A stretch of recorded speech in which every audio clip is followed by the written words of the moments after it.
நள்ளிரவில் பெய்த கனமழை, இரத்த வெள்ளத்தில் கிடந்த பாட்டி பேரன், கழுத்தறுக்கப்பட்ட பேரன், வெட்டு காயங்களுடன் முகம் சிதைந்து கிடந்த பாட்டி என திடுக்கிட வைத்துள்ளது இந்த கொலை சம்பவம். ஈரோடு மாவட்டம் தாளவாடி அடுத்த தொட்டகாஜனூர் பகுதியில் விவசாய கூலி வேலை செய்து வரும் மாதப்பா தொட்டம்மா தம்பதிக்கு 12 வயதில் ராகவன் என்ற மகனும் 6 வயதில் அமிர்தா என்ற மகளும் இருந்தனர். இவர்களது வீட்டை ஒட்டியே சிறுவன் ராகவனின் பாட்டி வீடான சிக்கம்மாவின் வீடும் உள்ளது.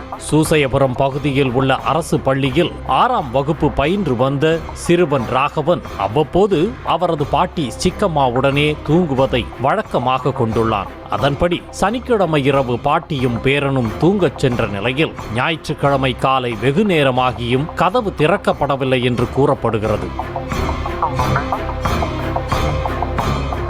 நள்ளிரவு முழுவதும் மழை பெய்ததால் அசந்து தூங்கிக் கொண்டிருப்பார்கள் என நினைத்து கொண்டிருந்த நிலையில் நீண்ட நேரமாகியும் அண்ணன் வீட்டிற்கு வராததால் ராகவனை தேடி அவனது தங்கை அமிர்தா சிக்கம்மா வீட்டிற்கு சென்றுள்ளார். கதவை திறந்ததும் வீட்டின் ஹாலில் இரத்த வெள்ளத்தில் கிடந்த தனது பாட்டியையும் அண்ணனையும் கண்டு மிரண்டு பயந்து போய் கூச்சலிட்டுள்ளார். இதனையடுத்து பதறி அடித்து ஓடி வந்த அமிர்தாவின் குடும்பத்தினர் மற்றும் அக்கம் பக்கத்தினரும் தாளவாடி போலீசாருக்கு தகவல் கொடுத்தனர்.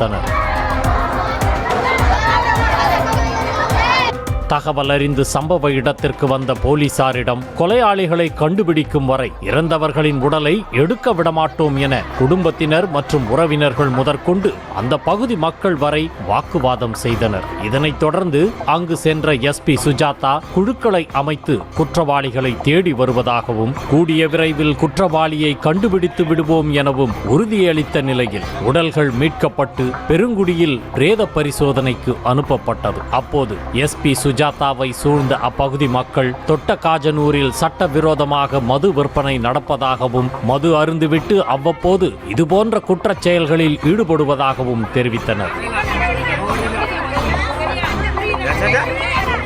இதனைத் தொடர்ந்து கொலையாளிகளை பிடிக்க 3 தனிப்படைகளை அமைத்த போலீசார் கைரேகைகளை சேகரித்து மோப்பநாயின் உதவியுடன் கொலையாளிகளை தேடும் பணியில் ஈடுபட்டனர். அப்போது 2 முறையும் மோப்பநாய் தொட்டகாஜனூர் பகுதியில் உள்ள ஒரு பேருந்து நிறுத்தத்திலேயே நின்றதாக கூறப்படுகிறது. கோவை சரக டிஐஜி சசிமோகன், எஸ்பி சுஜாதா மற்றும் 4 ஏடிஎஸ்பிக்கள் உட்பட காவல்துறையினர் நேரில் ஆய்வு மேற்கொண்டுள்ள நிலையில் 3 தனிப்படை அமைக்கப்பட்டு விசாரணை நடந்து வருகிறது.